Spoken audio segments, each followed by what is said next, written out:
What's poppin'? What's goody go with y'all boys? Look, man, we got another video. It's called Mother Discovers Both Her Sons Are Wanted Killers. Imagine you find out you birthed two killers, though. Just imagine that. Hey, man, like up the video, subscribe. We on road to 20K.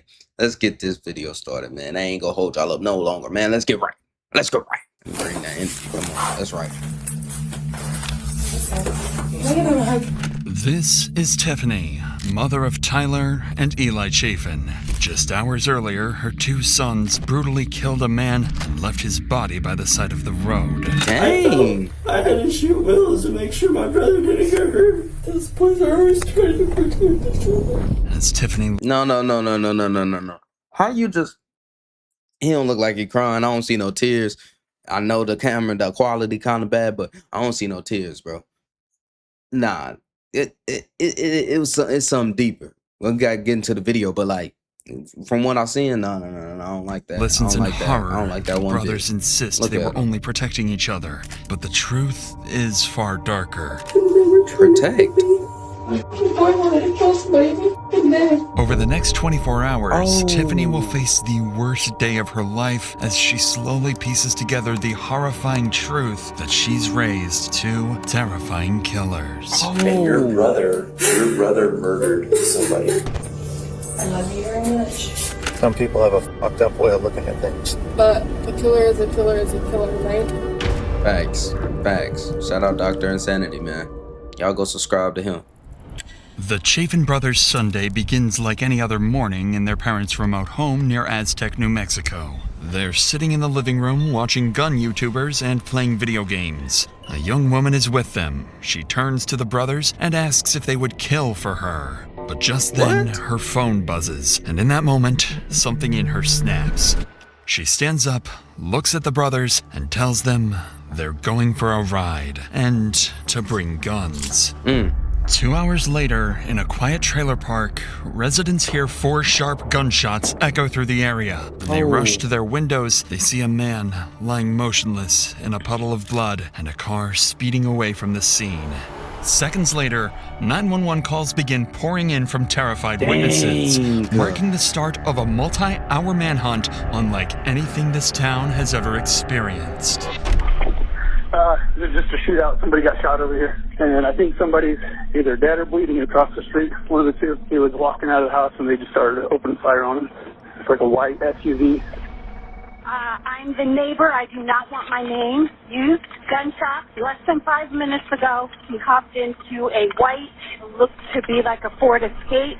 Within minutes, multiple officers rush to the scene, with no idea what they're up against or if the shooter is still somewhere nearby. The following footage has never been seen before until now. Viewer discretion is advised.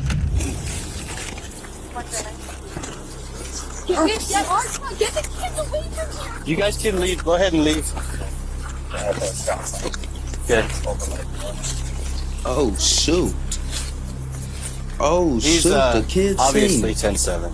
Oh my god. Officers find the victim lying face down in the grass, while nearby residents begin gathering outside, oblivious to the danger still nearby. And before officers can secure the scene, something catches their attention. A white SUV parked just 100 yards away, matching the description of the suspect's vehicle. With guns way. drawn, they move in cautiously, fully expecting to confront the gunman. Are they hiding in the trees? Out of the vehicle. Get out of the car. They are in the car. No way you just called a murder. Knowing all these people are calling the cops. Well, they probably didn't. They just dumb. They had no plan and just killed. Bro, I figured it out. They killed this man because of that girl. So they can get some. If you gotta kill, hold on, bro. If you gotta kill somebody for some cat, my boy, that's insanity. For some cat, you go kill a person because she don't like him? Whoa. Whoa. Is there anyone man. else in your car? Just your dog? Yes. Okay, just keep walking to me. Do you have any weapons on you? No, sir. No weapons in the car. No weapons on me. I just took by a friend of mine. Put your hands on top of your head for me, please. Sure. I just went to the dollar store and got cigarettes and I came to see my buddy. So I turned around right there and you guys were right there. The driver appears unarmed and at first glance seems like more of a witness than a suspect. Officers clear him, then move on to search his vehicle, but they find no guns or anything that connects him to the shooting.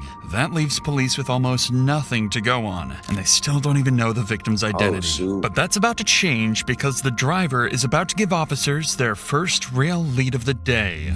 When I pulled in there was a blazer almost like this, only a bigger one. The flashlight. We got on the highway and he turned towards the Aztec. Okay. On the highway.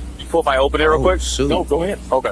No. Just to make sure. Yeah. Shout out to the Witness witness. said he saw a white Chevy Blazer headed eastbound on 38. He said he saw it turning, going really quick on the back road and then turning to Aztec. Okay. More than likely, it's probably okay. With the help from witnesses, police now have a clearer picture of what they're looking for. Specifically, a white Chevy Blazer with gold trim that sped away immediately after the gunshots. After the scene is secured, officers return to the body to examine it closely and determine the victim's identity. What they document here will become critical evidence detectives later use to secure a conviction. He's got a blood spot on his head. He may have one in his. He may have one in his head right there. Unless then on the shoulder here, unless this is that part, you know, when Something caused him to fall forward, though. that's the thing. If this was the first shot, then he Yeah. goes forward, you know. That can't be the first shot, though, because that's on the back of his leg. He was standing up, facing this way, and the car was out here. Probably turned around to take off running, maybe. He was walking They out. fired the rounds from the road. Oh, And he was walking this way. what if he was down? Somebody walked over, got to the edge, and popped him in the head. As officers study the wounds, something troubling starts 4 to stand shots? out. This doesn't look like a chaotic shooting, but it's more in line with a calculated execution. The shot pattern is brutal, hinting at a violent, twisted killer on the loose. Whoa. The victim appears to be in his early 40s with at least 4 gunshot wounds. Oh my and gosh. with no gun in sight, it's likely he was unarmed. At this point, the officers still don't know his identity or what would drive someone to kill him so brutally. But that's when they notice something crucial. A trail of fresh footprints leading straight to a nearby house. With guns drawn, officers move in cautiously. No way they in After a crib. searching the home, officers find no one inside. But they Okay. do notice women's clothing and drug paraphernalia tucked inside the cupboards, along with family photos of a man who resembles the deceased victim, leading them to believe this is his residence. With the house man. cleared, officers step back outside to Was that the regroup girl and figure father? out their next move. They still don't know the victim's name, and they're no closer to identifying who shot him. So they split up to gather information from nearby residents, where they'll learn the victim's name and hear some concerning details about his life. Hi. Hey, by chance, did you hear anything? Yes, 3 shots. Who lives in this last trailer over here? Williams. Johnson. Johnson. William Johnson? Yeah, he's 6 months behind on his rent. Dang. Earlier, did you hear anything over here? Yes, sir. I heard 3 shots. How many people come and go from that house that you're aware of? Quite a few. Do they ever have any issues over there? Oh, fighting. Who? Who fights? Sierra and William. After speaking with several more Oh. neighbors, officers finally confirm the victim's identity. 37-year-old William Johnson, a father of 2 daughters, known around the area as Bubba. They also learn about a 23-year-old girl named Sierra who'd been living with William and often was seen arguing with him. But no one seems to know her last name, something police now need to track down. Coincidentally, one of the officers canvassing the area encounters a driver parked along the roadside who claims to be Sierra's friend and knows exactly how to find her. How's it going? Good. Did you know her because you worked with her? I know her because I worked with her. She was also a friend of my daughter's. Is he? That's are him crazy. and Sierra still together? For some dumb reason, after I told her, do not get back with him. It's not going to work out. She got back. You know if Will had bad blood with anybody? I'm sure he had back with her a lot. Just the whole method. How do you know he was dealing I see him. I witnessed it. to steal to sell to who? Sierra. Sierra's friend would go on to provide officers with her full name and phone number. 23-year-old Sierra Collins, William's ex-girlfriend. That's When crazy. detectives arrive to begin their homicide investigation, they quickly realize they're already familiar with Sierra. Her record includes several drug-related offenses and even a restraining order she filed against William himself. Oh my She had recently goodness. completed a rehab program, was trying to regain custody of her son, and was working towards becoming a teacher. With her name confirmed, the investigator decides to call her. At this point, all the detective knows about Sierra is that she's William's ex-girlfriend. He simply wants to ask her about William and has no reason to believe she's involved in anything. But that will change quickly once she answers the phone. But She most definitely told them two boys to kill William.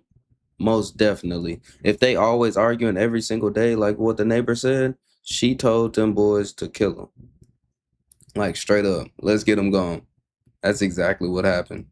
before we get to that, you know those times where you're not feeling right or today quality 100 I care plus it's plus and something you've been ZO description to. Let's get back to the investigation, where the detective is about to call Sierra and discover she may know exactly how William ended up dead. I'm sorry, is this Sierra? Yeah, who's this? This is Detective Strange with the Sheriff's Office. I was trying to get a hold of you. Are you available right now? For what? I just have some questions I'd like. Busy. I really would like to speak with you. It involves William. Oh, shit. Yeah. Like it's very, very important. You can't meet with me for literally 20 minutes because I really need your help. Right now? Yeah, if you can. Can I call you back? Yeah. How long do you think roughly? I'll call you back in 10 minutes. Sierra hangs up but calls back shortly after, ultimately agreeing to come to the station. Unknowingly, the upcoming interview with Sierra will blow the case wide open, put the Chafin brothers on the run as armed fugitives, and trigger a dangerous multi-hour manhunt. Oh, shoot. Keep your right hand up with your left hand only. Open the door and get out. Eee. So, I don't think I could help you. Huh? Not today, anyway. What you mean? well, that's fair. Do you know who he dealt with on that whole drug side of things? Like who kind of his person was? That was his clean. The reason I asked you is that's a motive. That's a great motive. I mean, he bought dope from a lot of fucking people, you know what I mean? Did he owe any of them? Yes. Okay, who did he owe? Oh, He owed the my landlord goodness. money. Well, I know he owed the landlord. I talked to him this morning. I mean, anybody to the point where you think they would want to kill him? Like, why would someone want to murder him? Like, we're not here to play games. We're not here like, maybe he's dead, maybe he's not. He was murdered this morning, and I'm calling you so that you can help me, okay? I'm not here to get you in trouble. Obviously, he's not in trouble. He can't be in trouble. Because regardless of whether you agree with what he was doing or not, or trying to help him or whatever, why'd you guys break up? Can't get his anger under control. Was he abusive to you? Yeah, but when it was good, it was good. Sierra starts crying almost immediately, but the detective can quickly tell it isn't genuine grief, more like someone afraid of getting into trouble. Seeing this, he shifts the conversation to William's phone. Officers had found it at the crime scene earlier, believing it might contain crucial evidence. The detective brings it up to see whether Sierra is willing to help unlock it, something she would do without hesitation if she truly cared about William. Facts. What's the passcode for William's phone? Don't tell me you don't know, because I know that you do. I know that you know. And I know that you know, and listen, I'm going to tell you something right now. The chain of events that took place, I knew it. if I can I'm access telling that y'all, phone, I knew it. that will help me huge. I'm telling He you. didn't even have one. No, he does. There's a code on it. What is it? I haven't been on his phone. Oh my god. You're not in trouble. You're here to help me. I'm in trouble. You are here to help me. That's why I called you. Yeah, I know, but then I'm gonna get in trouble. Like, How? For what? I don't know. Probably the shit on his phone. Why would you be in trouble for what I see on his Because phone? you know you sent the hit. Said me things and he said me things. I brought you here because I know that in your relationship, I know you love him. 1128. Like, There how we do you go. know that? That's the day that we met. Sierra's reaction here is concerning, to say the least. very. Outright refusing to help unlock the phone because she's worried it might contain something incriminating is a major red flag for the detective, and her lack of cooperation is doing nothing to help her case. But things don't stop there. As the interview continues, Sierra soon reveals the real reason she won't talk. She got herself I called just feel up. like I'm gonna get in trouble if I say something wrong, and I don't. Like for what? Well, I mean, I guess what You what do you hiding think? something if you want to I say mean, did you shoot something. him? So what do you? I mean, what do you think? I can't go to jail. I'm trying to start You being a not, teacher. you not know, going to I jail if you What- ain't do I'm nothing. drama. You're not going to jail for anything. I just wish we could go for a walk and like you didn't have to use. Well, let's go. I'll leave my shit in here right now. We'll go walk down the street right now. With like those little fancy pins and the fucking microphones, probably. I don't know. This is a regular. This isn't the fucking FBI on You're a TV. drug addict, okay? So I just be paranoid. Like, This camera right here. This is the only camera. My phones are right. I will leave all my shit right here. We go for a walk right here. Even though Sierra admits she knows who killed William, she refuses to say it inside the interrogation room, so the two agree to go for a walk, and the detective leaves his body camera behind as he escorts her outside, hoping she'll finally talk.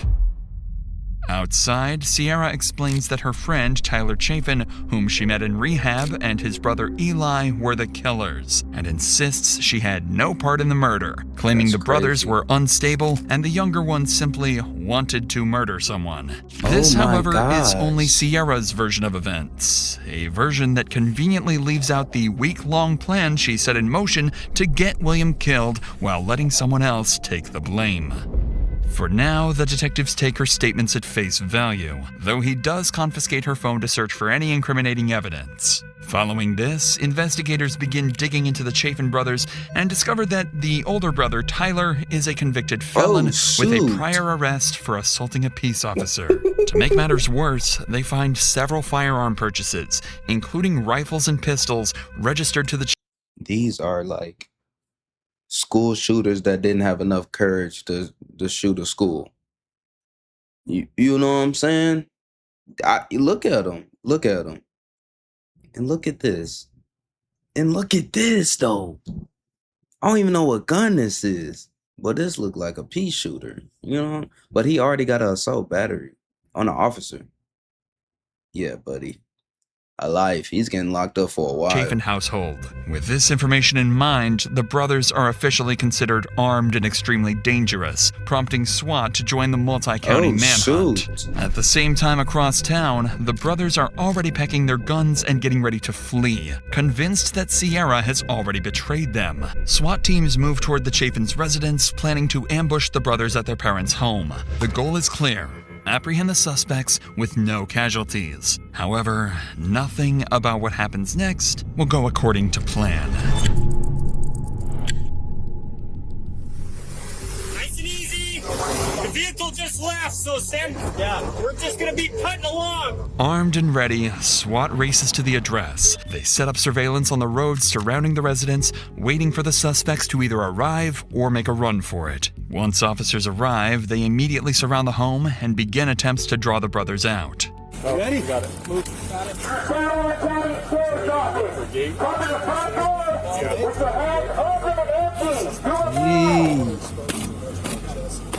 All residents are still up on the sheriff's office. With the heads open and empty. Cool down.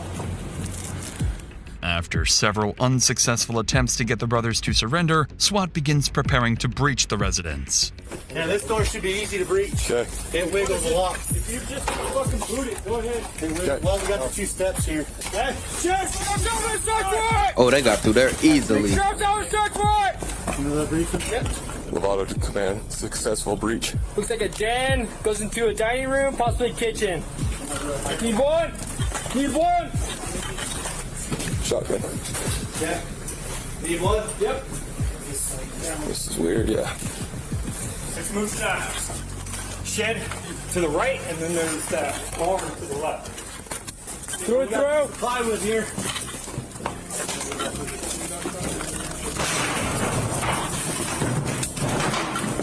Yeah, you're good to right here. Let me. Good. After searching the entire home, no Chafin brother is found, but whoever lives here has left half a dozen guns behind, meaning they could return at any moment. Just then, a white SUV matching the exact description of the suspect's car is spotted approaching the house. That's Officers draw their crazy. guns immediately, closing in on the vehicle as they brace for a shootout. Oh, this dude really drove back to the crime. They drove right back. Well, it's not the crime scene, but they drove right back to their crib and didn't think they was gonna get caught. Oh my goodness. 411 is not stopping into reading. You can't be that dumb. You can't be that dumb. Okay. Keep your right hand up with your left hand only. Open the door and get out. Put your hands up. Turn around and face away from me. On your knees. Hands on top of your head. Hands on top of your head. Keep coming back. Keep coming back. Hands On your face. On your face. On your face. On your face. All clear? We've got 2 in custody, 6633. Officers successfully arrest the brothers and find an AR-15 rifle in their car. A reminder. Bro, see, you can't even trust them, bro, man. Look at them. Officers successfully Man got 2 different arrest socks the brothers on. and find an 2 different socks on. Got his Walmart shorts, Walmart shirt, man. And not a shake. And bro, it's so many details in this to assume that he the killer. I'm already putting my hands already up. He the killer. He the killer. AR-15 rifle in their car. A reminder of just how deadly this confrontation could have been. They are then placed together in the same police vehicle to be taken to the station. This is a deliberate move. The car is equipped with a microphone that might capture the suspects coordinating a cover-up. The smartest move for the brothers would be to stay silent, but the police aren't dealing with the brightest. What they're about to say will give investigators all the ammunition they need for the upcoming interrogations, and That's a chilling sad. glimpse into the twisted minds of these killers. No, y'all didn't talk about. Okay, so I gotta reach down here. Yes, sir. Don't kick me, please. Did you say hi to mom? Huh? Did you see mom? Yeah. Coming with me. Alrighty, guys, hang tight, alright? Yes, sir. When you get to the jail, don't tell them that you want to commit suicide or anything like that, alright? Okay. Me and you are gonna go to the same cell block. Okay. We'll be together. I'll show you how to do jail shit. I know I have my gun anyways. Just be cool, okay? Pretty dead. Yeah. You on YouTube, this guy hid a pistol in his crotch or something stupid like that. So whenever they had gotten to the places to take him out, yeah, he had pulled that shit out of it. Like, On the way to the station, Bro, there's no way. They talking like they didn't just kill somebody. They don't even care. Young dude don't even care. And that, bro, this is the older brother talking to the little brother like that. I'm gonna show you how to do the jail stuff, bro. What? And then little bro wanted to commit suicide too. And he's still smirking and smiling. This is insane. This is insane. Tyler, being the older brother, immediately takes charge, telling Eli not to cry or bring up self-harm and to stick to their story. From this conversation alone, the detectives can already tell the brothers won't be easy to break, especially if they stay together. So once they arrive at the station, the brothers are immediately separated. From this point on, neither will know where the other is or what they've said. That's tough. The detective assigned to interview the brothers is Detective Decker, who served with distinction and was recently promoted to sergeant. Decker's goal is to provoke one of the brothers into slipping up and contradicting the other, a strategy aimed at uncovering what really happened. Eli, the teenage brother who allegedly pulled the trigger, is the first to be interviewed. But once they sit down, Eli instantly starts bargaining and asks for something the detective could have never seen coming. Don't tell me he ratted out his brother. Not too bad. How old are you? I'm 19. 19. I would like to have my parents in for the questioning, because anytime I've been told if they're going to do any questioning for you, is to have them in during the questioning. But you're at this point you're 19. The parent part generally applies to juveniles. Yeah, you in juvenile. So I still like it.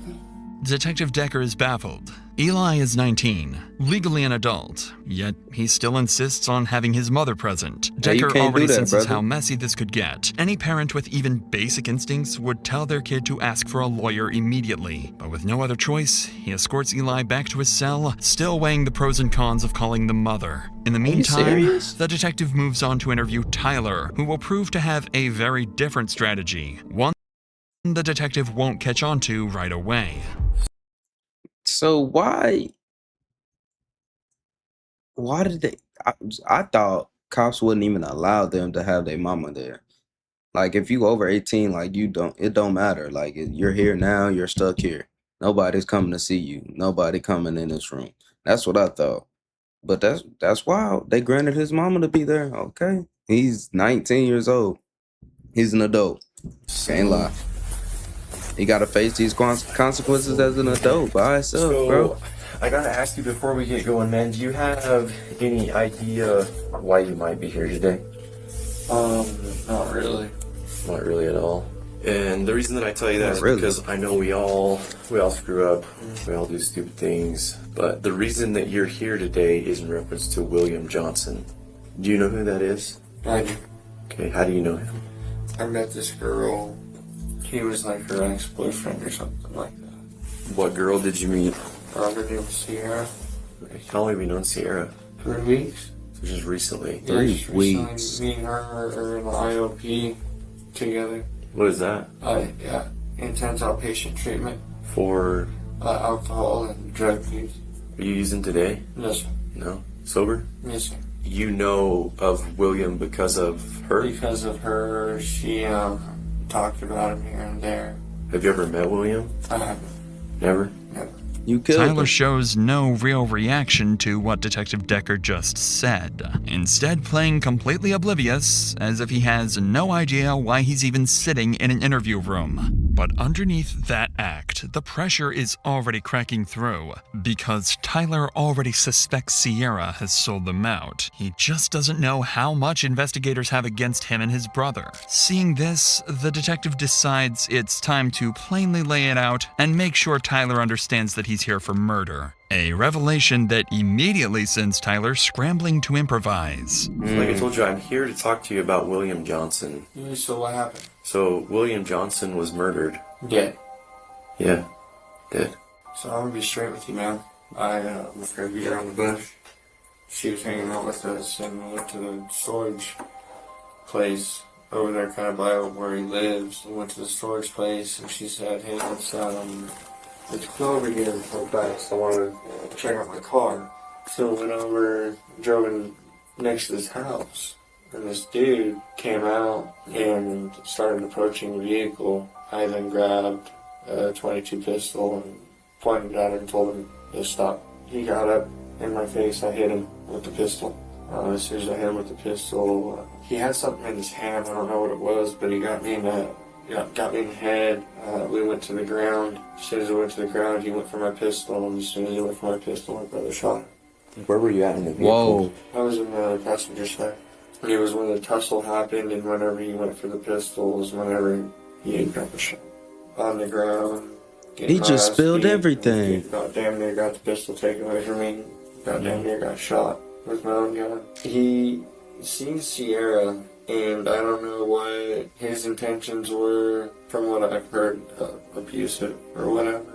I didn't know we were going to his house. I just thought we were going to go look at her car.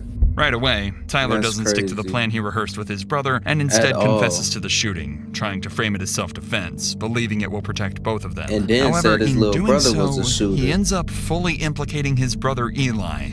Whether intentionally or not, remains to be seen. And while his explanation may sound reasonable for now, the brothers have no idea that the gunshot pattern on William's body tells a very different story. One that's not consistent with self-defense, but execution. It's insane, yo, big bro just said that you shot him. So you the one that used the rifle, not me. I was in no part of that. That's what big bro saying. That's insane. Imagine your big bro saying that. Never. And then told you to stick to the plan. He didn't stick to the plan, bro. He broke. In what, 5 minutes, 10 minutes? He broke. That's crazy. Do you know what the hole That's in your the big back bro. of his back tells me? You know what's that? In looking at the way that bullet hit his back, is that he was already laying face down when that round was fired.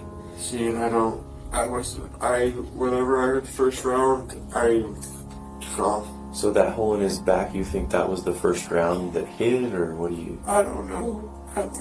I know my brother uses hollow points, and I know those make holes. Now you crying. What was he saying? He wasn't saying anything, he's just screaming. This is making noises. The guy really loves me. He didn't want me to get hurt.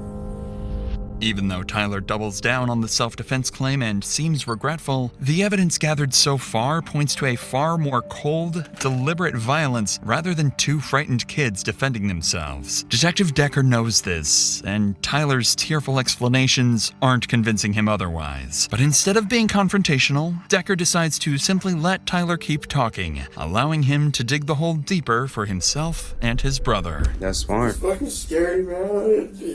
To see it. Just to fucking see it, I would have never imagined. What do you think should happen to you? I didn't want any of that to happen. I never had intentions to shoot him. I never tried to cock the pistol back and shoot him with the pistol. Why you bring up the pistol then? But I don't know how he fucking did it. He's always had an interest in guns and shit. And I'm always worried about him. And I guess, I think today was his day for him to use his gun. I didn't want that to happen. I didn't want that to happen at all. Now he really wants him after the whole ordeal. He seems really fucked up. He kept crying. He kept telling me that he thought it was me. He said he didn't want anybody to hurt me. He kept saying he loved me. Tyler is a complete mess now. Man. No longer acting, but genuinely horrified by his brother's actions this morning. After exhausting everything Tyler can say about the murder, the detective shifts the conversation to the third person that was present during the shooting, Sierra Collins. Earlier, Sierra placed all the blame on the brothers, insisting she had nothing to do with the murder. What did I say earlier? What did I say earlier? She told both them boys to kill him. And he didn't tell the full story. That was a hit. Like they said, bro, 4 shots looked like an execution. They wanted to execute that man. She sent a hit. Oh my goodness, I should be a detective. Murder. But that narrative is about to change. What was her take on seeing her, I guess, boyfriend or ex-boyfriend shot dead? Had zero to none emotion. It was shocking. So no emotion at all? Not laughing, not crying? She did. I know that that was her plan. And I don't know if because he was outside whenever we pulled up. Because she had asked Eli if you'd shoot him before all this happened. Jokingly, like, that's a nice gun, would you shoot my ex-boyfriend? It was all a joke until today. I have a little bit of history with her in different cases, and she can be a pretty persuasive girl. I mean, if she straight up asked you to go over there to shoot William, then you need to be straight with me if that's what she said. She told us about how he her and did all these bad things to her. I just thought I was tricked. By who? Sierra. And she fucking tricked us. Tyler outright accuses Sierra of tricking him and his brother into murdering William. There's a chance he's saying this to protect himself and Eli, but the detective knows Sierra is more than capable of manipulation. If Eli's story aligns with Tyler's, they may be able to implicate her and lessen their own sentences. Now it's the brothers' word against Sierra's. And soon, their mother Tiffany will enter the mix, stepping into what will become the worst day of her life. Oh my God. For now, though, the detective wraps up his interview with Tyler, but instead of calling the brother's mother right away, he reaches out to someone he's already spoken with, Sierra. What she doesn't know is that the investigators have already spent hours reviewing messages on her phone, and they've uncovered far more involvement than she ever admitted. When Sierra arrives, she seems to sense it and immediately asks Detective Decker to turn off his body cam, apparently forgetting about the camera in the interview room. What neither of them realizes is that this will become the last known recording of Sierra alive. Alive? Whoa, whoa, whoa, whoa! Whoa! What do you mean the last one? A lot? You don't remember what happened? I know you know what happened. But why do you think that happened? Don't worry, I've been blaming myself all fucking night. You don't have to do it too. I didn't know Tyler had a gun in the front seat. Had they ever been to Will's house before? No. No. How did they know how to get there? So you know none of this looks very good, right?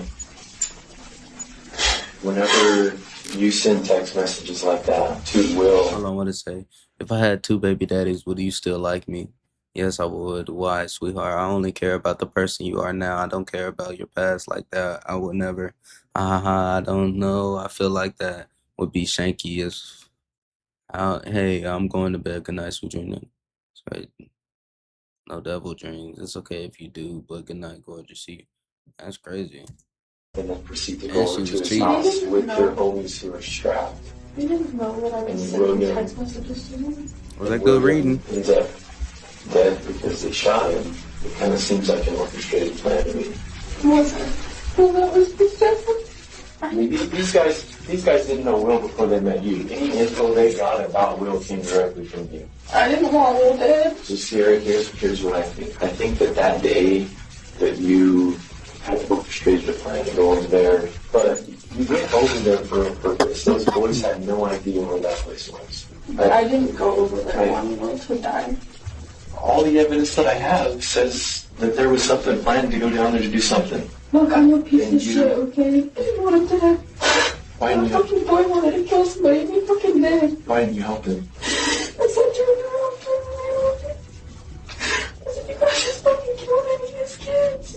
Sierra continues to insist that Eli simply wanted to kill someone and that she had nothing to do with it. But at this point, none of what she says matters. Her phone is filled with incriminating messages she can't explain away. And now, not only is Sierra not getting her phone back, she's about to learn she's not walking out of this interview room either. Her life, as she knows it, is over. So Eli killed your best friend, gunned him down, and shot him dead in front of you, but you don't know what you think should happen, Eli. I just was having words of fucking Do you feel like you're to blame for any of it? I feel like it's all my fault if that's what you're asking. Right now, I'm in the process of applying for a warrant for your arrest. For Will's murder. Sierra, I'm not saying that you are the one that went over there and pulled the trigger, but some of your actions directly impacted the way all that turned out. Will's dead.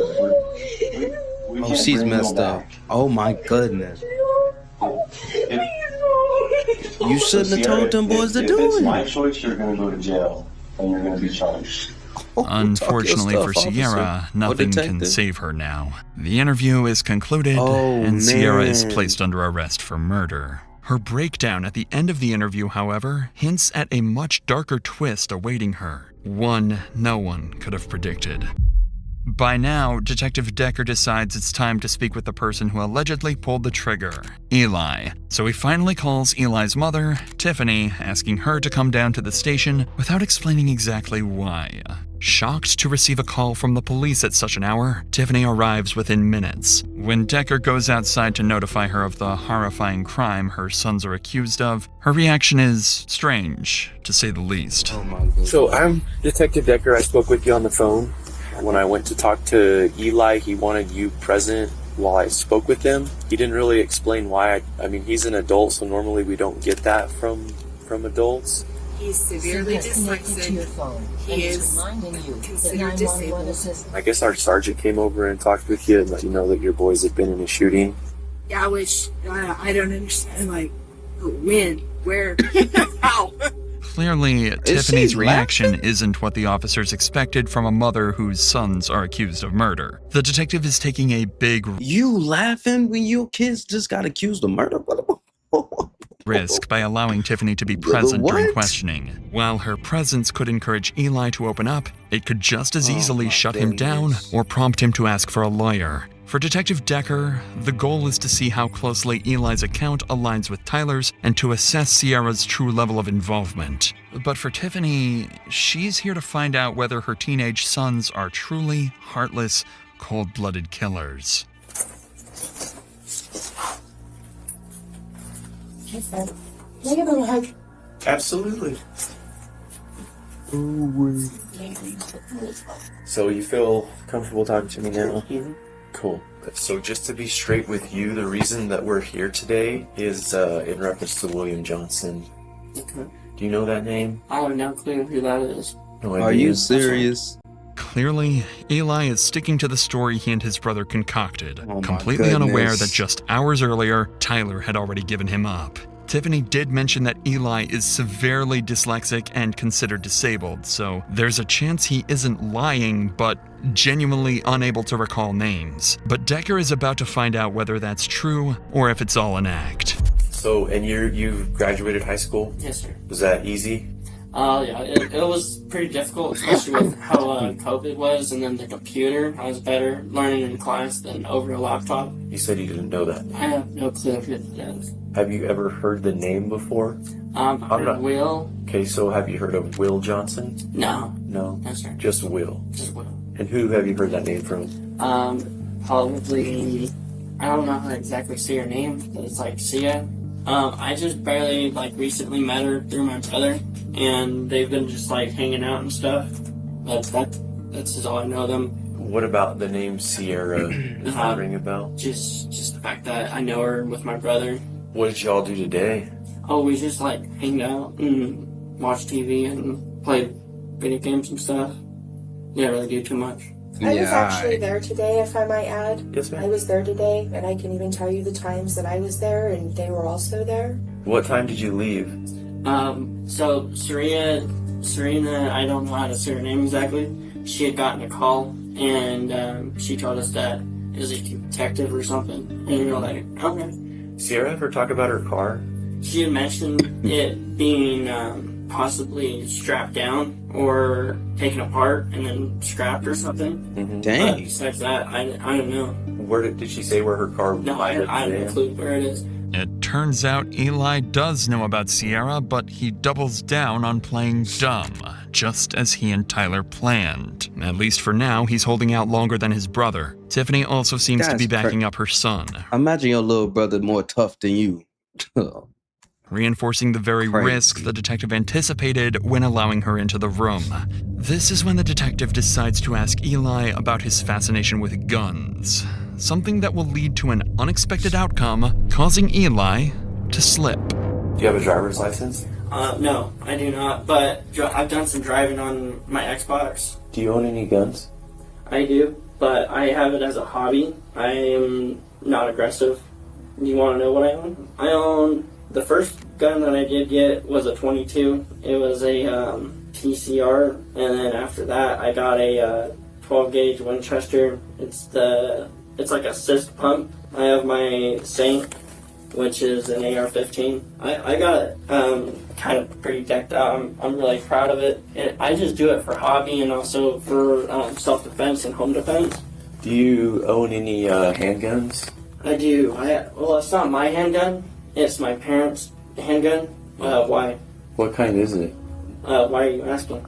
I'm just curious. Got him. Got him. That was the gun they used. Yes. Okay. It's... Does the 22 even have the, what's the thing that you put the bullets in? No, it's like a round thing where you put the bullets in. Oh, the one that you have is a revolver? Yes, sir. Does it have the cylinder in it? As far as I can see, no, it doesn't. It's actually... He it's put away in named my all closet. the guns Maybe it hasn't had the cylinder in it for years. Yes, sir. Okay. Do you have any that are broken? I do. I have a little bit on the bottom of it is broken. Oh, yeah, the trigger guard. Yep. Yeah. How did that get broke? I had dropped it getting out of the car or something. The detective notices how quickly Eli insists he isn't aggressive, a strange thing to emphasize unless you know you're being accused of something serious. So he plans to press Eli on that point, prompting Eli's mother to jump in and defend him. You said something kind of struck me weird a minute ago, Eli. When I asked you about guns, you said you had them, but that you're not aggressive. I'm not. Why did you feel like that was important to tell me? It's just something to throw out there, you know? He's a very timid guy. He's actually been abused and bullied all of his life. So he's always like wanted to have a gun for protection all of his life. I try to prevent a fight than is to provoke a fight, you know what I mean? I got zero tolerance for bullies, so I completely understand where you're coming from on that. Like, I don't tolerate it. Been seriously bullied. The detective believes Tyler and Sierra likely put Eli in this position and knew he was going to shoot William, despite their claims to the contrary. But just as Decker builds some rapport with Eli, he shifts gears completely and confronts him with his brother's confession. Was Tyler in any fights today? So I already know. Listen, I already know that means yes. Who was he in a fight with? Can I tell the full story? I would love the full story. Okay. Because I feel like I'm trying to pry bits out of you. No, I'm sorry. And I know, Eli, I know that you know why you're here and why I'm talking to you. I feel like the mama don't even want him to tell the full story. That's what I feel like. She keeps saying Eli. She don't want him to tell the full story. The mama just like the big bro at first before he got in the interrogation room. That's crazy. Protect yourself and tell the truth. It seems the pressure is working, and Eli decides to tell the truth. Though his mother encourages him to cooperate, she has no idea that what she's about to hear will change their lives forever. Will had kept on calling, and she had a fear him either pulling up on her because she had mentioned him about beating her up and a number of different things. We had went over to get his phone. I told her, like, let him know that we're gonna come and get the phone is to get the personal items off of it. And as soon as we had pulled up, he had stuck his head out the door and was already just screaming things. And he had come out in the front yard, and what's he gonna do? Is he gonna break a windshield? Like, what's his next move? So I got out of my car with my rifle and told him to stop, quit approaching, stay where you are, stop moving. My brother got out of the car, and Will had hit my brother, and somehow my brother got this gash on the side of his head. They both fell over, and because my brother, he had gotten out a revolver, the revolver that we were talking about. I don't know why he had it, but I noticed that he had dropped it. Will was going for the revolver, so I shot Will, and we were super shooken about it. So, but in my defense, y'all didn't even I didn't see the want Will to mama. kill my brother. I didn't Hold want on, bro. Y'all gotta see that. Y'all gotta see that. My bad. I didn't even mean to hide it, bro. That's insane. That's insane. Hold on. Will was going for the revolver, so I shot Will, and we were super shooken about it. So, but in my defense, I didn't want Will to kill my brother. I didn't want Will to get the gun and kill my brother. So I shot Will. I didn't have intentions of killing him. I just wanted to get the phone and leave. But it turned physical, and I felt I had to shoot Will to make sure my brother didn't get hurt. Those boys are always trying to protect each other. Is he alright? He's dead. No, he's dead. Oh my god, Eli. Oh. I'm sorry. I didn't want to kill him. Oh. Eli breaks down and begins recounting what happened. With each sentence, Tiffany struggles to listen as her son describes how he committed murder, something no mother ever wants to hear. But even as this tragedy unfolds before her eyes, she clings to the hope that her sons acted only in self-defense. That's a belief the detective is about to challenge. I already talked to Tyler. He told me he never lost possession of the handgun. He maintained it in his grip the entire time he was there. Okay. He never dropped the gun or anything? No. Well, I assume then at that point, Will was going to pry the gun out of his hands because they're both on the ground. One of them's got a gun that's like a freaking revolver. Yeah. One of those easily accidental guns, besides like a Glock. So look, Eli, here's the problem that we're gonna run into, okay? So You and Tyler went over there, but you went over there with guns. For self-protection, for protection of myself, because she had even already mentioned that he had kidnapped her and he had beat her, so I wasn't looking forward to getting beat. So you went over there to teach Will a lesson? No, I didn't want to go over there and kill Will. But you wanted to teach him a lesson. Why would I want to teach him a lesson? I just wanted to take... Sierra and he beat her. He had nude photos of her. That's her personal business. I don't like girls. And obviously she gave him the address because neither of them knew. Taking us directly there. If somebody's attacking me, doing physical harm to me or my loved ones, then I may do something about it. He had pulled out a phone as if he was going to pull out a gun, but I had actually waited for him to see what he was going to pull out before doing anything crazy or irrational. Where did he pull it out from? He had... Can I get up to do an example of how he did this? Absolutely. So he'd come out and went like this, and then went and pulled out his phone all crazy and was like acting all stupid with it. And that's whenever Tyler ended up on the ground. He had hit him in the side of the head with a phone, and Tyler pistol whipped him. Had you taken any handgun courses, any like self-protection courses, any firearms courses? I do a lot of training on my own time. Okay. What does that look like? I'll watch YouTube videos on my and just learn from the YouTube. There's a number of different gun TikTokers that I've learned from out there. Eli only digs himself deeper when he admits he learned gun handling from YouTube and TikTok. That's and this is exactly where the risk of allowing his mother into the room starts to show. Given what you said, do you really think you should keep talking, or do you want to wait and get an attorney? Oh, man. No, I'm just telling you. Given what you said, I don't know that you should keep talking without getting the advice from an attorney. So Eli, at this point, the only thing that I'm after at this point is I'm trying to figure out like when you can and when you cannot I've watched a lot of body cam videos on YouTube, police officers and stuff. Some of them. You should stop. Alright, I'm gonna stop. What do you mean you're gonna stop? I think given the situation, he should probably have an attorney present. Ma'am, that's completely up to him. I'm with whatever she wants. So what do you want? Is to have an attorney. Cool. We're done. No way. No, bro. But he wasn't gonna give all that if his mama wasn't there anyways. But like, they can still interrogate him even if his mama wasn't there. It's not illegal. You let that girl take you there. With an attorney requested and the interview shut down, Tiffany hugs her son once more, likely realizing this may be the last time she gets to do so. Having now interviewed both brothers, the detective has made up his mind about them. He steps outside and tells Tiffany what he really thinks about Eli. I guarantee you she's the one for you. When I talk to Tyler, Tyler is a mess. Eli he's got a different attitude. It's almost like he doesn't care at all. I watched these two protect each other. Tyler used to watch Eli get bullied and watch him get beaten with a school computer. Can I ask you another thing? Is Tyler here? Yes. Can I see him? Give me just a minute. I just want to give him a hug and tell him goodbye. Sorry. I'm here to tell you. I love you like this time. I came in here to give you a hug. And tell you to get a hug with your finger. Even with your brother. I love you very much.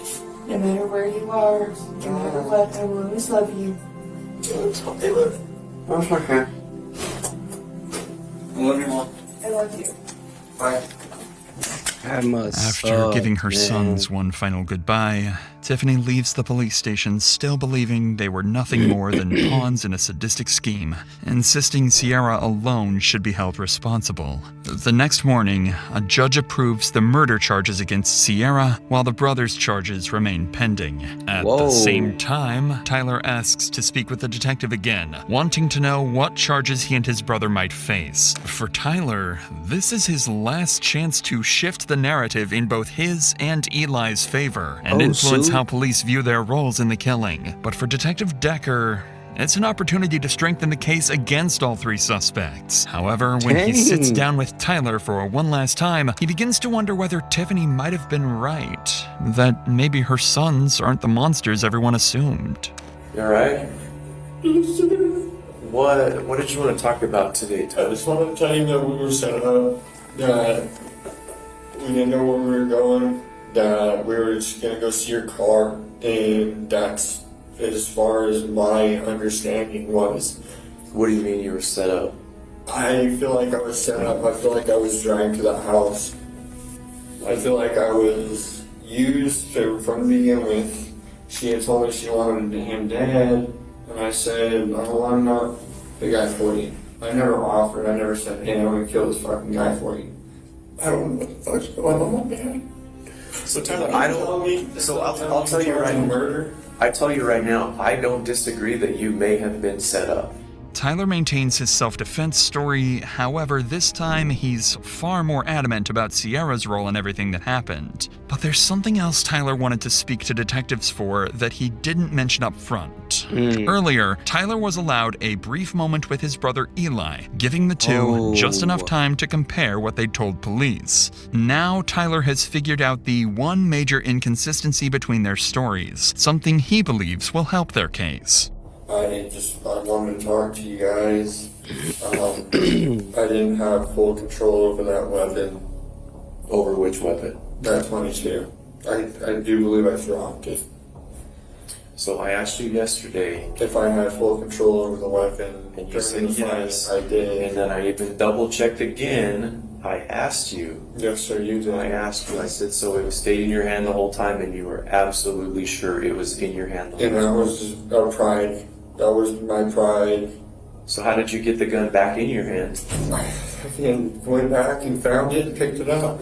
What do you mean you went back and found it? Well, like, whenever I was going to go get in the car, I turned around because I said, where the fuck's the gun? And I went back, grabbed it, and put it back in the car. So you understand that there's independent witnesses that saw what happened, right? Yes, sir. Dang. Tyler, I'm going to be honest with you.